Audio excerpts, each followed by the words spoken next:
Oh,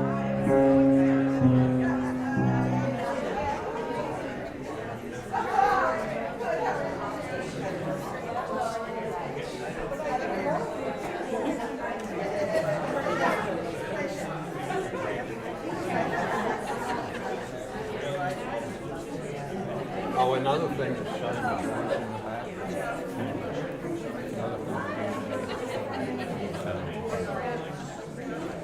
Good morning, everybody. Poor David's not feeling well. He's under the weather. So hang in there, buddy. You have everybody says hello, but you have a great support group in this congregation. All right. As usual, we're going to start with John playing the piano. All the audience that's streaming live, they can check their audio during this time. So, ladies and gentlemen, John Shepherd.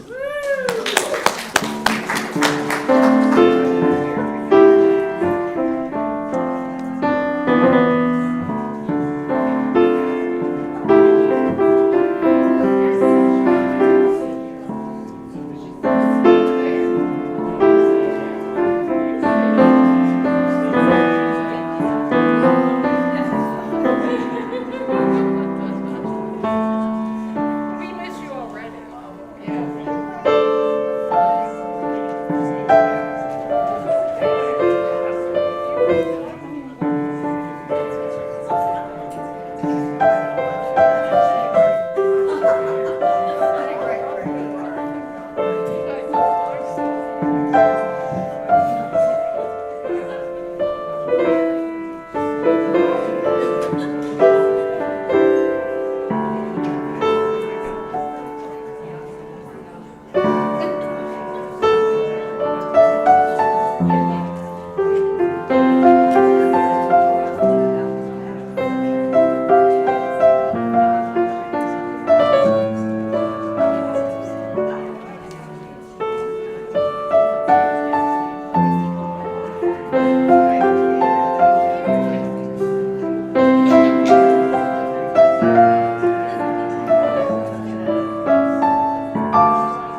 Please join me in lighting the chalice. The words are in your order of service.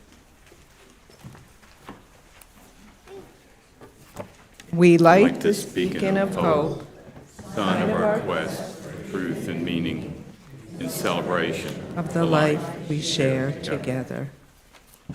And as the chalice is lit, may our hearts quiet itself, calm our hearts and calm our minds as we gather together and find hope and find center here in this place.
Good morning.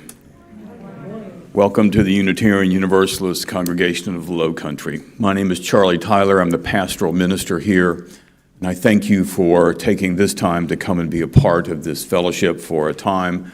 I would ask always that this is meaningful and permanent in your life as these things that we gather together for really begin to move down deep inside our hearts. Thank you for coming. Thank you for trusting us. Those of you that are guests and visitors, in a few moments, I'm going to give you an opportunity, if you're willing, to give us your name and tell us where you're from. That way we can find somebody else in the room that's from there too, because we are a group that has gathered from all the different corners of our country. There's a number of announcements that I want to bring to your attention. Sharon Green asks that... Sharon, what was it that you were asking me to do? Just to let everyone know service if anybody has any questions about their pledge. Thank you, Sharon. And Gary, while you're there, yeah. Due to this recent spat of weather, we're postponing this weekend's cleanup. Even though it won't be perhaps raining that day, everything will be wet. So we'll do it another day so that we can enjoy being outside and enjoy each other's company. Gary, is that the day that's in the bulletin? Yes. Okay, so you'll see in your bulletin that there's a date for a cleanup. That's been postponed until we figure out what else is going to fall down off the trees in the next week or so, and then we'll start over again. I know that we are a diverse faith. We have a number of different faiths that are represented in our community. I wanted to acknowledge that the Jewish New Year has passed. Rosh Hashanah, Yom Kippur is coming up this Wednesday. And so be thinking about our fellows in their own spiritual journey as we gather together. Anne, I think you have something you wish to share. We do have a little something. Come on, everybody. All going? Yeah, we're all there. Yeah, Xander, come with us. Come on. Xander. Come on. Come on, Xander. Xander, come on. Not sure how this is going to work with the microphone. Can everybody hear me? Yes. Yeah. So for those of you who don't know me, I'm Ann Harrison. I am the Director of Faith Development here at this congregation, otherwise known as Religious Education. And if you don't know me, you wouldn't know that I'm now returning. I've been away for the summer. And the only reason I was able to go away for the summer was because I knew that the people here at the congregation were home taking care of everything. I had an opportunity to be the host for the Unitarian Universalist denominational house in Chautauqua, New York. I don't know if any of you are familiar with that, but I've been sharing stories since I got home and would be happy to talk to any of you about that if you'd like to later. But this morning we are here I am here with the children to thank all of the people that kept the ship running while I was away and made it possible for me to go. So what I would like to do is I'm going to read off the names of those who worked in the Sunday school over the summer, and I'm going to ask those that are here to come up and just form a line up here on the altar. And I know some of them are not here today, but I'm going to just read all the names. And if you are here, please come up. So Ellen Titus, Ashley Trexler, Tish Hans, Amanda Valentine, Darren and Kat Duncan, Sarah Bridge Ortiz, Leslie Haas, Diane Valeri. When you hear your name, you can come on. You can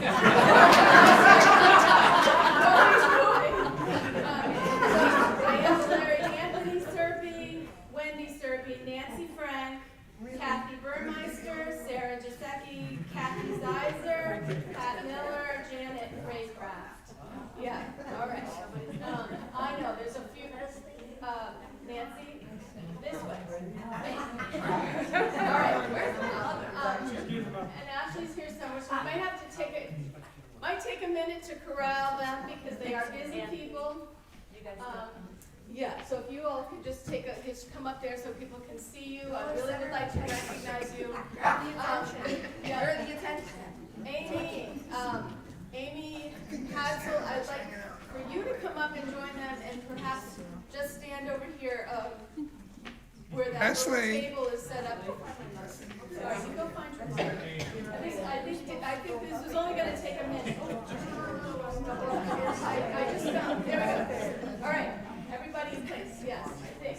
I do know that Ellen Titus is not here today. She is home with her husband David. Tish Hans has company this weekend. Linda Nelson has moved to the other side of Charlotte. Wendy Serpy is with her daughter in New York City, who's studying for the law exam, the LSATs. Pat Miller has moved to Atlanta, and Diane Valeri is out of town. So all of those people, eventually, if you are watching this, I want to blow a kiss to you and thank you so much. And today, for those of you who are here, I appreciate your being here. And I will tell you that the kids and I were talking about how can we thank all the people that worked here over the summer. And they came up with this idea, and that is to give everybody a flower. And then we took it a little further, which was to give everybody a flower, but with each one of you will receive a certain flower. And then as you receive it, Amy will also receive it as well. And Amy, being the point person for the summer, will end up with one of each. So she'll take home a full bouquet, and you will each take home a little. Okay, so where's your mother? Oh, my mother's right there. Oh, okay. Yeah.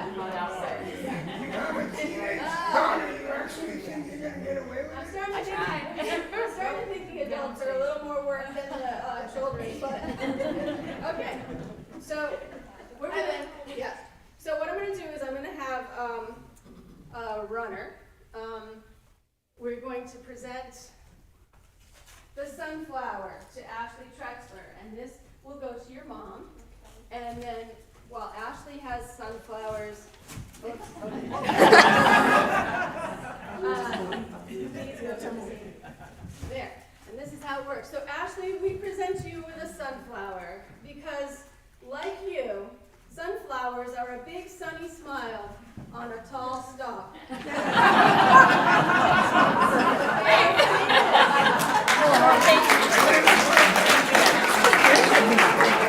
are famous for their bright petals and their hardy seeds, and both birds and people love them, and they love you and could eat you both right up.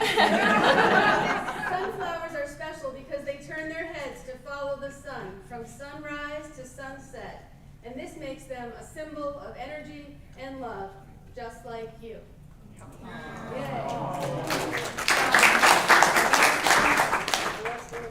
Okay, Leslie is up there. So Leslie, we will present you with tulips. And these are for Leslie, and these are for Amy.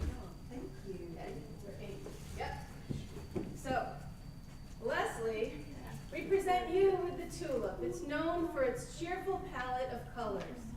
Tulips are some of the earliest bulbs to bloom each year, making them a symbol of new beginnings.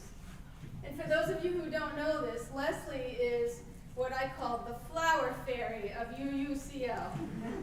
Whenever there are flowers that are left over from an event, she quietly comes in and carefully breaks them down into smaller vases and then delivers them to members of the congregation who might need some cheering up. And like the tulip, Leslie is an incredibly valuable flower, and she makes perfectly stunning floral arrangements.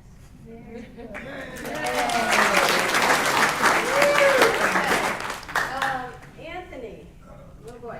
So in this arrangement, I'm calling this the, let's see, it's over here.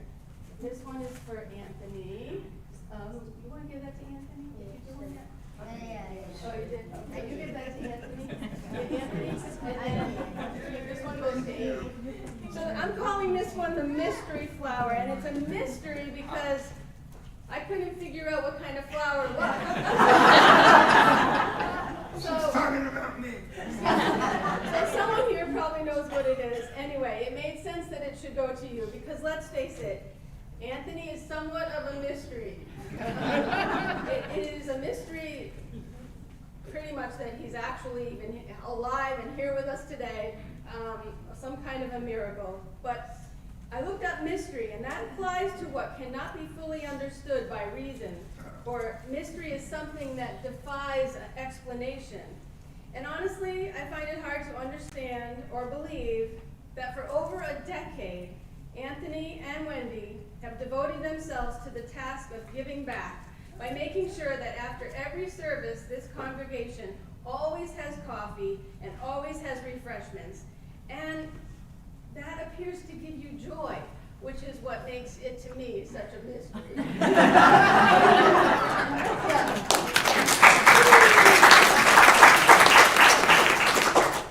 Okay, I'm seeing Sarah just sent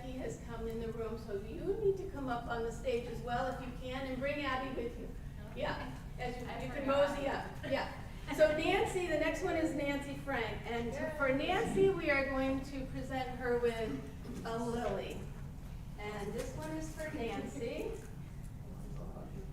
This one's for Nancy, and this one is for Amy.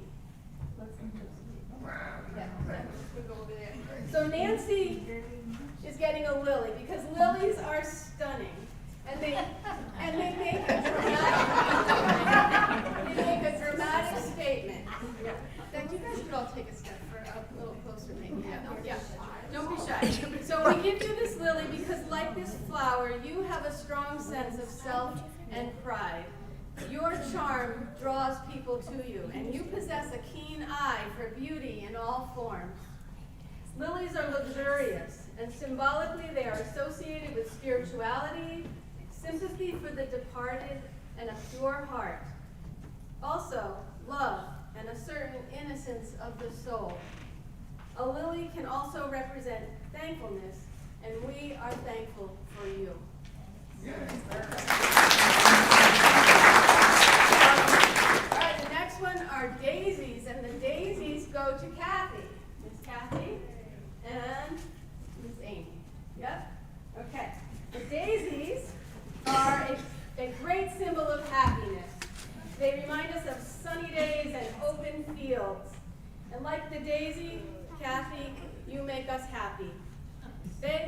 Daisies are also a tough flower. They can handle a lot, and they never let it show. And they're good at adapting, and what looks like one single daisy flower is actually made up of many little small flowers that are all grouped together, as if they were in a chorus.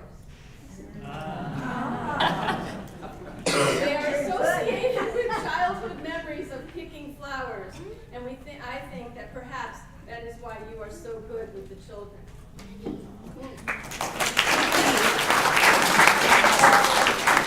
Sarah has joined the crowd, so for Sarah, we have some baby's breath. So Sarah, Maya's going to give that to go give this to Miss Amy. Okay, she's over there. Fall right in, and this is for Sarah, who's holding out. Yep. Okay.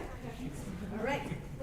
So, because Sarah brings us the youngest member of our congregation, we present you with baby's breath.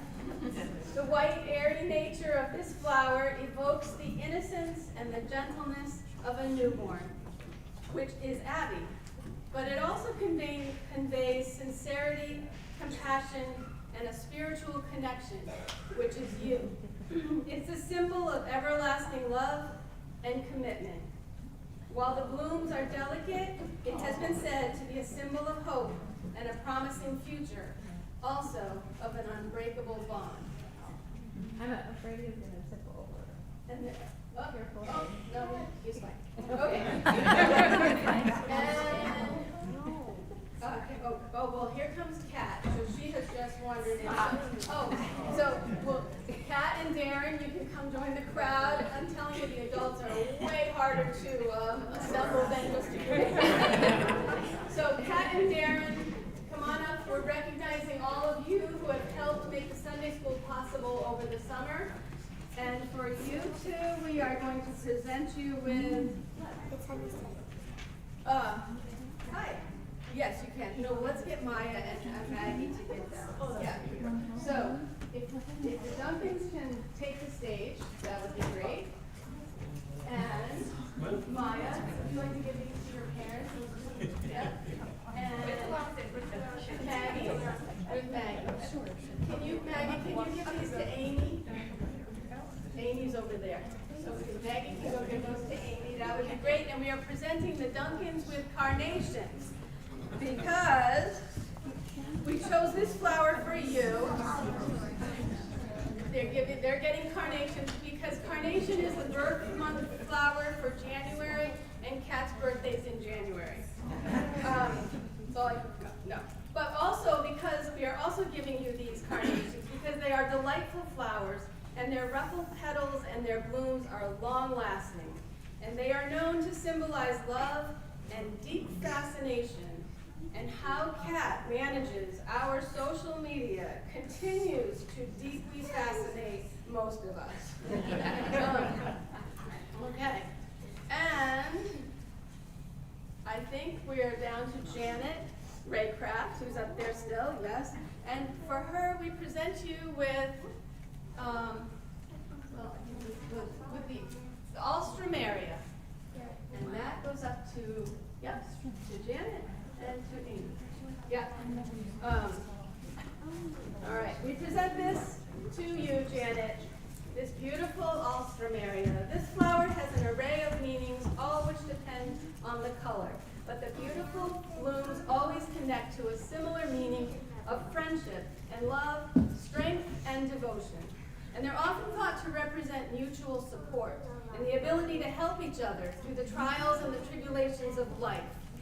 Its leaves grow upside down, twisting out from the stem as it grows, much like the twists and the turns and the growth of a friendship. It has even been nicknamed the friendship flower. And hummingbirds love them, much the same way that the children in our nursery love you. And that is for Janet.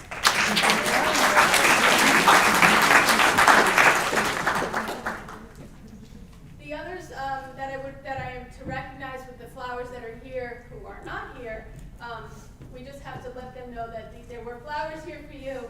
They probably will go home with Amy and her big bouquet.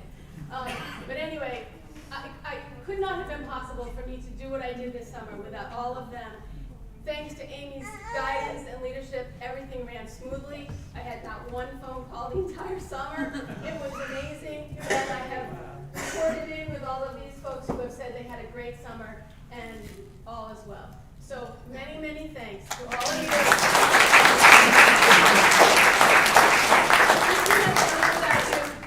And now you may be seated, and we were going to leave to go to Sunday school. Yay! Oh, before we go, one more thing. We also put together a little basket, I almost forgot. Along with your flowers, this is for Amy. It's a basket of goodies.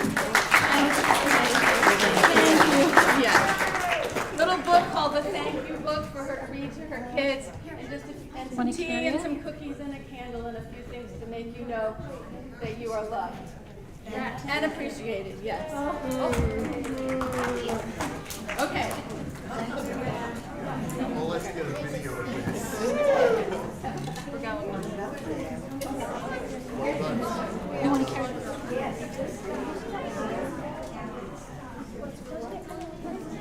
Thank you, Anne. And while all of you teachers are returning to your seats, I want to say that 3 years ago, this would not have been possible. But through Anne and her leadership, her gifts and her skills, we have seen this ministry in our congregation continue to grow. So thank you, Anne. And those of you who are guests and visitors thinking I had forgot you and you were breathing a sigh of relief, that's not true.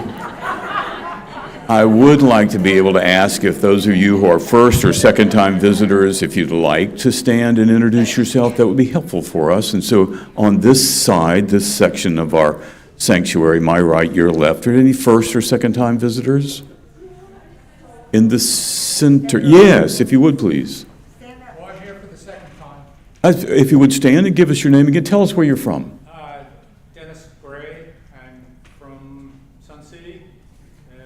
Moved here from Michigan a few years ago. It's my husband.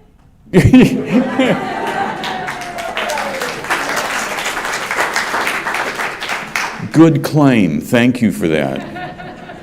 In the center section, first or second time visitors. Yes, if you would please. I'm Abby. I'm Wyatt. We're from Hardyville and originally from Maryland. So it's our first time here, just checking it out. Welcome. I'll be anxious to hear if there's a second check.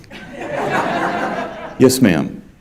Hi, my name is Laura Wilson. I live in Alljoy, just down the street, and and part of the Preserve and Protect Alljoy. I'm originally from Southeast PA, Chester County area, and glad to be here. I have wanted to come up the street and come visit the church forever, and now I'm Well, Thank you for taking the first step. My left, your right. Anybody in that section? Yes, ma'am, if you would, please. Hi, I'm Ann Broley. I live across the bridge and wanted to get here because I have a friend Joanne. It's my second time here. Welcome. Glad you're back with us. Other first or second time visitors? Those of you that have made your way here, I would ask that and hope that you have found a special place to be, to find encouragement, find hope, find mercy, grace, and kindness in this place with these people. That's a part of why I am here, a part of what won my heart almost 10 years ago when I first began to speak here. And I would ask that we would continue to be looking for that, exploring that, and experiencing that in our ways and in our lives. And so thank you for being here and trusting us. Those of you who are longtime members, you know why you're here. And I would ask that you too would continue to find the hope, mercy, and kindness that's necessary for us to make it through in our world these days. So thank you for that. If you would please take your hymnals into your hands. Turn with me, if you will, to our opening hymn, hymn number 318. If you're willing, please stand and may we sing together, "We Would Be One."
Thank you. You may be seated. Thank you, Jonathan.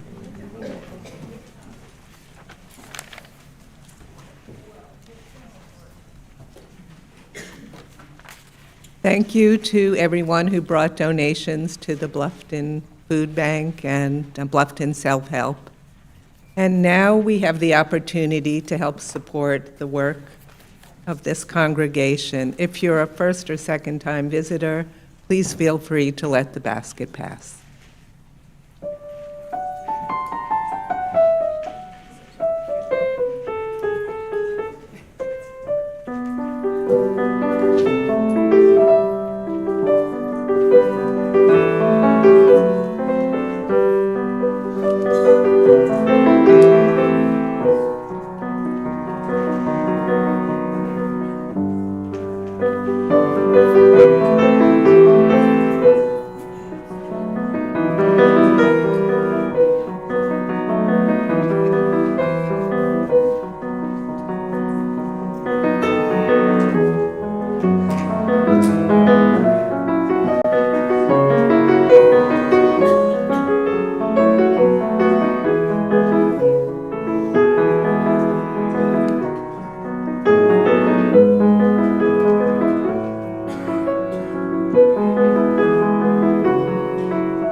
Thank you for your generosity.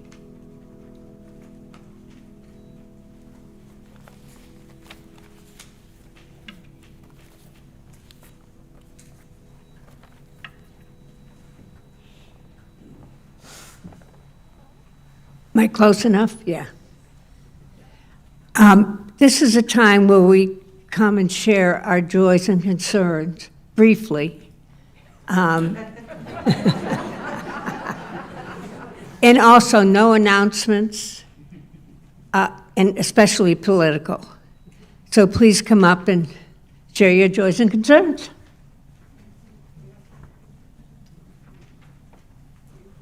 Oh, you're supposed to take a stone. I'll get there, guys.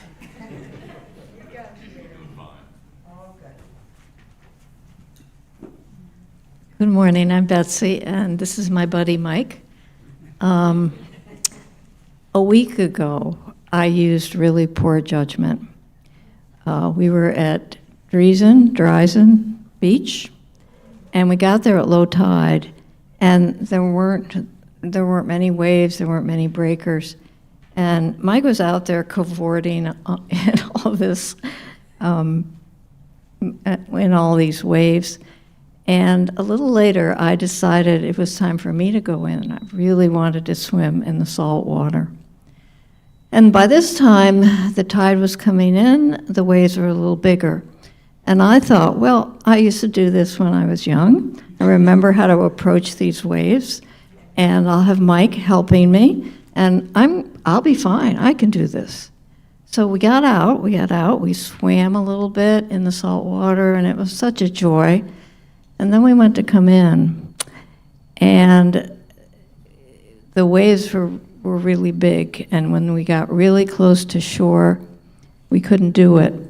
And the waves knocked me down, and then they knocked Mike down, and we were churning around in the sand as the waves pushed us back and forth. And thankfully, there were people watching, and they came, a whole bunch of people, maybe 6 people came to help us. And they lifted me up, and they lifted Mike up, and they got us back safely to our chairs. And you know, people are so good. No matter what or who they voted for, they are so good. And we are so thankful. And I'm still noticing black and blue marks all over my body from this stupid thing that I did, and as if I don't have enough to go through already, right? Here we are. Anyway, Mike has a special joy for you. You, come.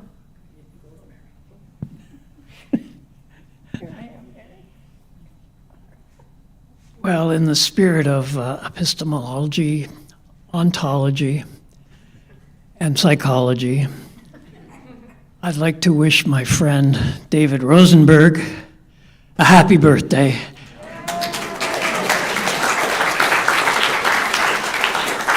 And hope that we could sing to him. So, happy birthday to you, happy birthday to you, happy birthday, dear David, happy birthday to you. Yeah!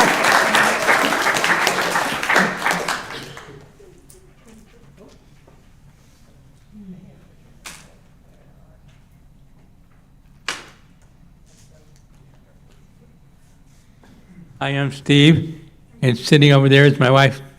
Raise your hand, Joanne. And today is our wedding anniversary, 23 years of happiness. I hope many more.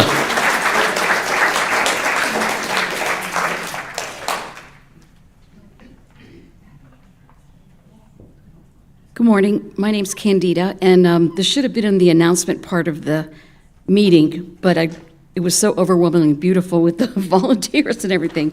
But this is a message from Diane Valeri. She's on vacation right now. And she said, "Thank you for joining the Kindness Challenge and for filling our community with joy through your small and large acts of kindness. Your generosity has truly touched my heart, and I feel so blessed to be surrounded by people who are willing to reach out and care for both friends and strangers. I know kindness is something you practice every day, but doing this together as a community made its impact even greater. Reading about the ways you shared kindness, whether it was listening to someone's story, encouraging a friend, supporting a cause, or simply making someone's day brighter, was both inspiring and uplifting. Your reflections reminded me of the incredible power of love and goodwill when shared intentionally. As a small way of celebrating, please enjoy the bubbles and gel pens, little reminders of the joy and creativity your kindness brings into the world. Thank you very much.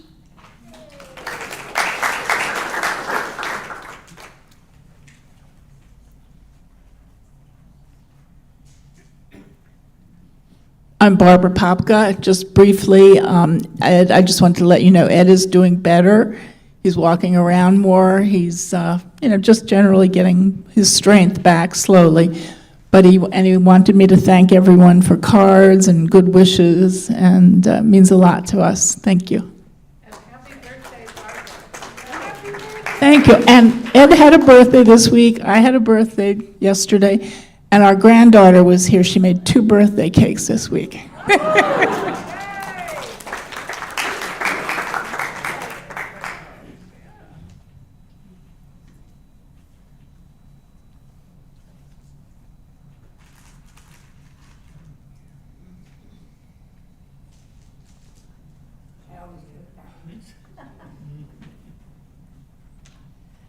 I have 2 stones for the joys and concerns that are in your hearts that haven't been expressed, to put in the carom.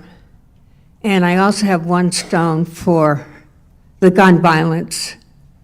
The hope for that will stop.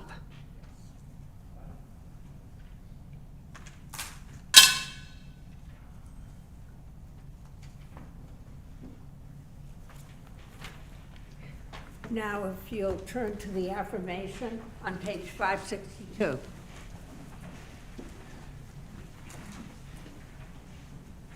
Love cannot remain by itself.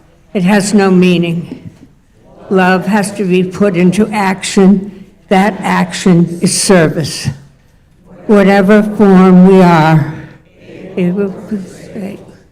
rich or poor, it is not how much we do, but how much love we put in the doing. A lifelong sharing of love with others.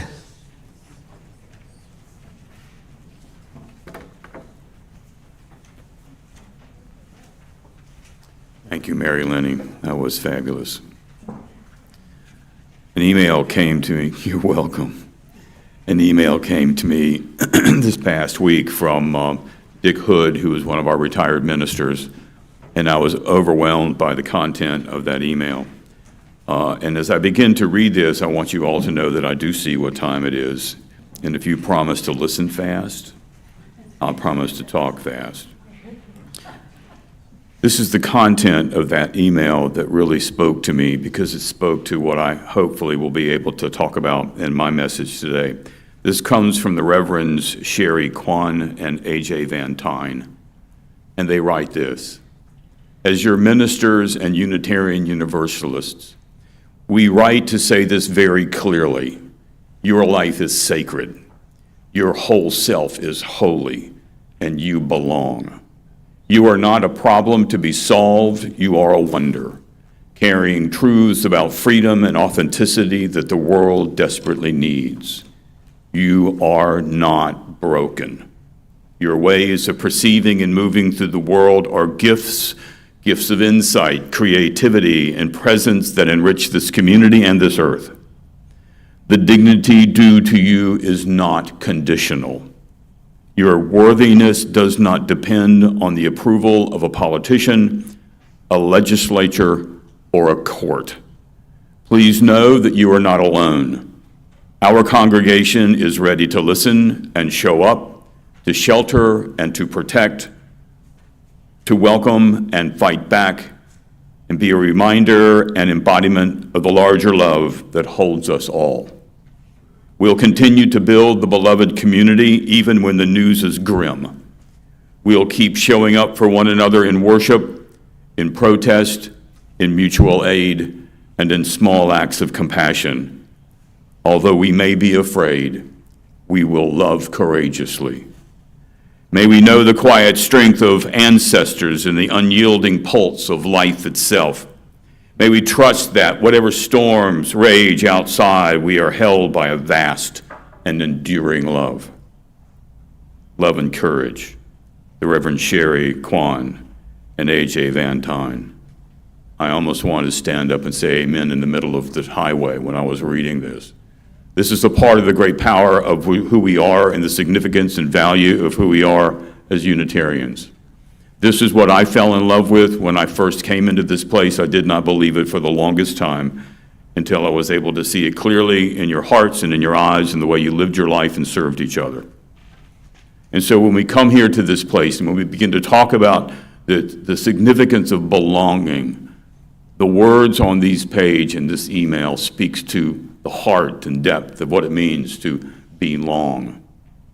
I want you to know that there's a number of individuals that are in this sanctuary, they're part of our organization, who have some psychological training. And I'd love for them to be able to speak to some of this when we gather back for the talk back. That might be able to share some of their thoughts, because in a moment I'm going to quote from the National Association of Mental Illness. And I would love to be able to hear what your thoughts are as we gather together. But first, this quote from the Reverend Dr. David Breeden. He writes this: "Welcome, friends, newcomers, old-timers, seekers, skeptics, saints of habit and rebels of the heart. Here we gather not because we think the same, but because we choose to journey together. Belonging is not something given, it is something we build with open hands and open hearts. It's made in the sharing of stories and the holding of silences, the courage to show up as we are. Here we practice radical hospitality, not perfection, but of presence. May we make this place a shelter for the soul, a workshop for justice, a sanctuary where love is not merely spoken but lived deeply, again, in trust, in hope, in the spirit of belonging." That's quite an introduction, and that's quite an invocation. And I would also say that that's a goal that I would have for myself, and I would hope that this congregation has for herself as we continue to work together. So I ask that you would now be able to walk with me just a little bit as I share some of my thoughts.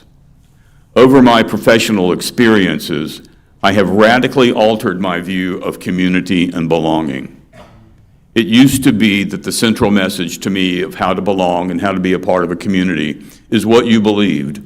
And if you believed what we believed, then you would be welcome here in this community. That has been slowly overwritten with the central message of belonging and community.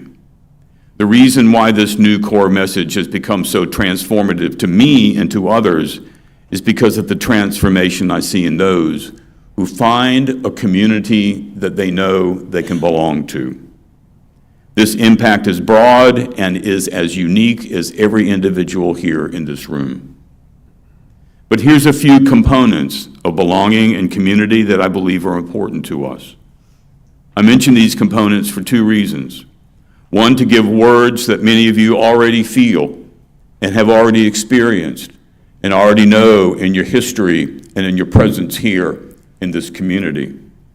And also for those of you who are entering into our place and you're wondering, can this really be real?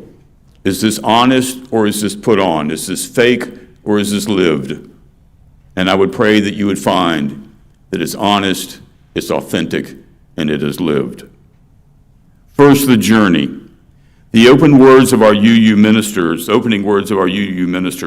spoke of this journey together. This journey is a powerful word picture to me, and here's why. In the same way the river doesn't ask the creek to become a different kind of water before it receives it into its larger flow, so too we are not asking anyone here to become a different kind of person or a different person at all in order to find belonging in this place. That's something that's very powerful and significant to me, because I would pray that you and I, as we journey this together, that we find that we are okay where we are with each other in our authentic imperfection. As the stream and the river find each other on the same path, drawn by gravity, they each seem to ask the other, "You too?" Part of my relationship with this world is in that "you too." But as the gravity that is our world draws each of us into this community, many of us find our hearts whispering to the other, "You too." Then let's take a walk together. That's a part of what it means to be a belonging member of a community. And here we strive to practice a radical hospitality of presence, not of perfection. This unconditional dignity that I believe is so important to communicate in a group of people who find themselves in the same place at the same time. Here we are, warts and all. And as Sherry Kwan and Van Tyne wrote, "We are not broken. You are not a problem to be solved. The dignity due you is unconditional." Let me say that again. The dignity due you is unconditional. It asks nothing of you. It requires nothing of you, only for you to be the true you that you are here in this place. And that is a transformational authenticity that changes everything in our world.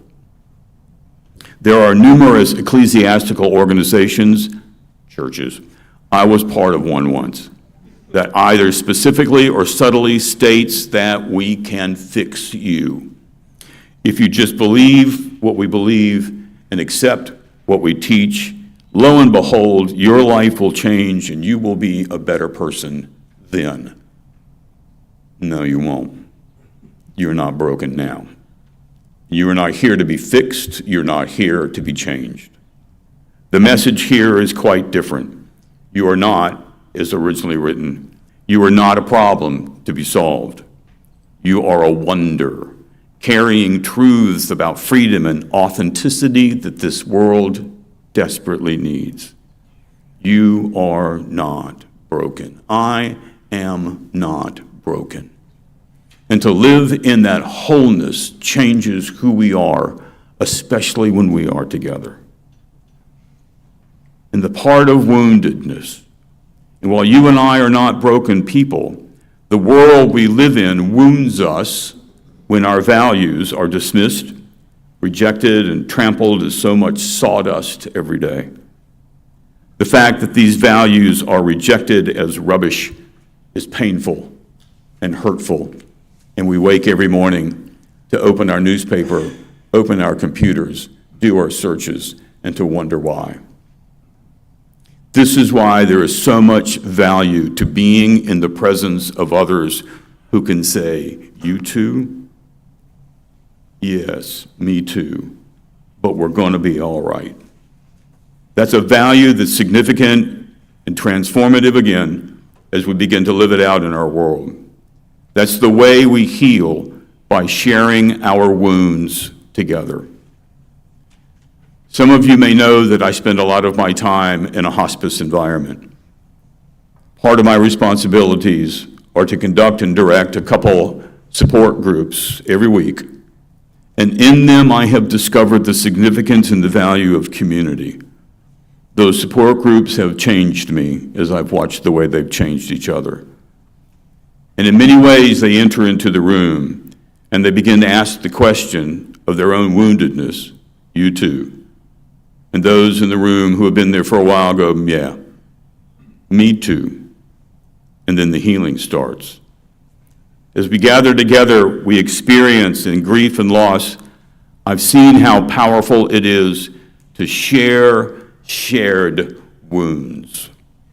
Let me say that again. I have seen personally every week how powerful it is to share shared wounds. There are wounds in this community right now. You know that there are, but when we can share those wounds in an authentic way, then healing begins when we can trust them, and trust the people with whom we sit. That which unites us together is our core values. It's around those shared values that we identify and articulate our shared sense of belonging. I believe that shared sense of belonging is what draws you into this place and keeps you here Sunday after Sunday. That sense that says, I belong here, and I know where I am here. It's around those shared values that we begin to build that sense of belonging. When those values are demeaned and diminished and discarded, especially from those who are leaders around us, it's natural to feel wounded and need to find healing in belonging. It is unnatural to experience the dismissal of that we hold dear with any kind of apathy. That is an unnatural thing to do. We cannot be wounded and find another wound around us and go, you'll get over it. That's not the way healing happens. Yet healing the wounds without, yet healing the wounds without othering the wounder will be our most difficult path, which we will fail time and time again we claim and reclaim our covenant and start again. Brené Brown writes this: belonging is the innate human nature to be part of something larger than us. Because this yearning is so primal, we often try to acquire it by fitting in and by seeking approval, which is not only hollow substitutes for belonging, but often barriers to it. Because true belonging only happens when we present our authentic, imperfect selves to the world. Our sense of belonging can never be greater than our level of self-acceptance, she writes. She's spot on. Our level of self-acceptance is both the bridge and the barrier to that deep sense of belonging. And as we reach that point where we can say, here is who I am, and I'm good with who I am, that's when we begin to offer our authentic, imperfect self. And this is why I believe that the engine of belonging is simply trust. It's how we trust each other and trust ourselves in this journey together. If, however, we think I will not show you my authentic, imperfect self if I can't trust you, and if I can't trust you, what will you think or say or do with my authentic imperfection, right? It's a risk, and it's hard to take unless you trust the person around you. If you're not trustworthy of yourself and trusting others, then you will stay hidden. I will stay hidden unless trust is open and shared. Now, this is not a call to group therapy, a group therapy session for 100 people whose goal is self-discovery. That's not helpful, that's chaos. Building trust happens one phone call at a time. Building trust happens one lunch at a time, one dinner at a time, one social gathering at a time, one worship service at a time, over a long, long time. And that's how it is that trust is worn. I can't prove it, and there's no way to measure it, but I'm persuaded that trust is built in the lobby when we break from here and have our sacred coffee during our time in the lobby. That's where we begin to learn about our authentic, imperfect self, our stories, and our lives with each other. And that's one of the reasons why I'm going to ask today that we meet a little bit later than usual, because I want you to build trust out there as you build trust in here. And when we come back for Talk Back, please share your experiences that were significant and valuable to you. Now, I've done the demographic of this particular community, and I think there's less than 1% of us who were raised and have come here as a Unitarian. The rest of you come from other places, which means that you made a choice to find belonging here. And a part of me is very curious about what you saw that made you want to stay.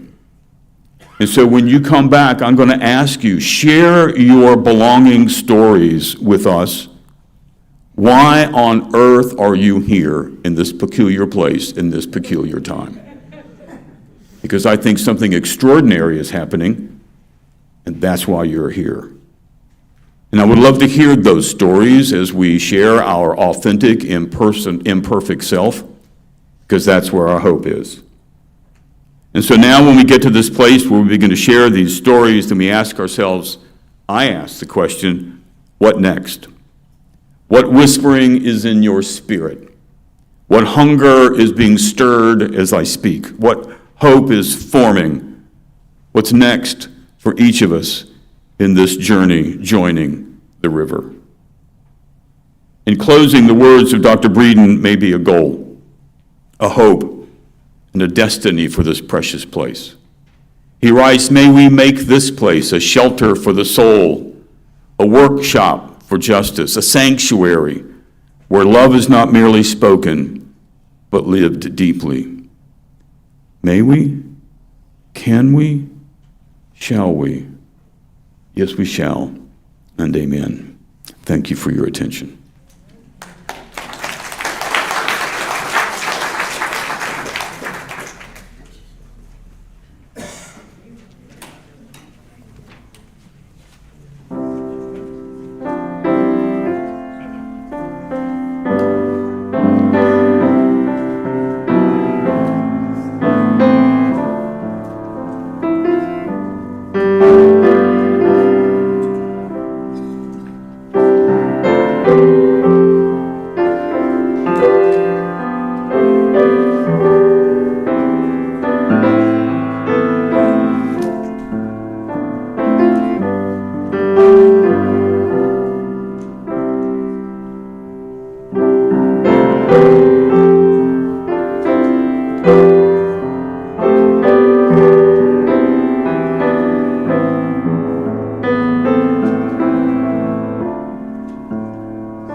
So before I ask you to turn to our next hymn, hymn 18, I wanted to be able to thank those of you who dared to come through our doors.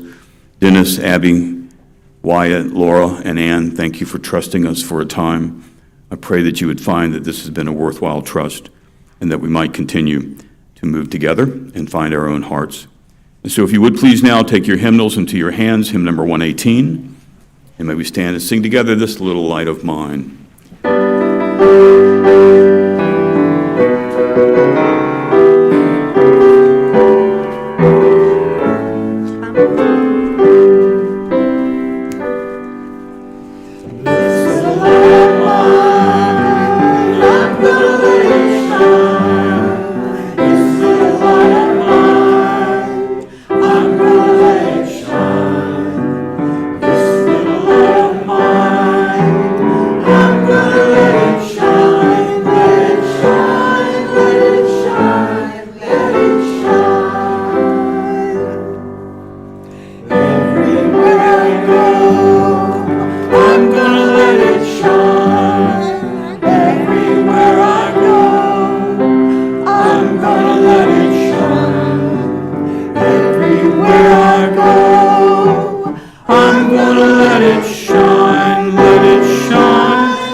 Seated. So Pat Job, who was one of our speaking ministers here, just texted me this message, "Oh my God, you too." Thanks, Pat. I hope you're still watching. David White, the poet, I don't know if you know him, but you should. Whyte if you want to find more of his works. He writes in a poem called The House of Belonging. This is the bright home in which I live. This is where I ask my friends to come. This is where I want to love all the things that has taken me so long to learn to love. There is no house like the house of belonging. Amen.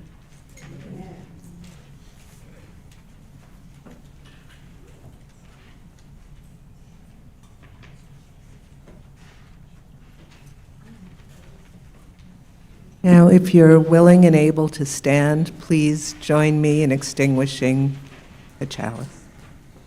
The words are in your order of service. While we extinguish this flame, we still carry in our hearts the light of truth, the warmth of community, and the fire of commitment until we are together again.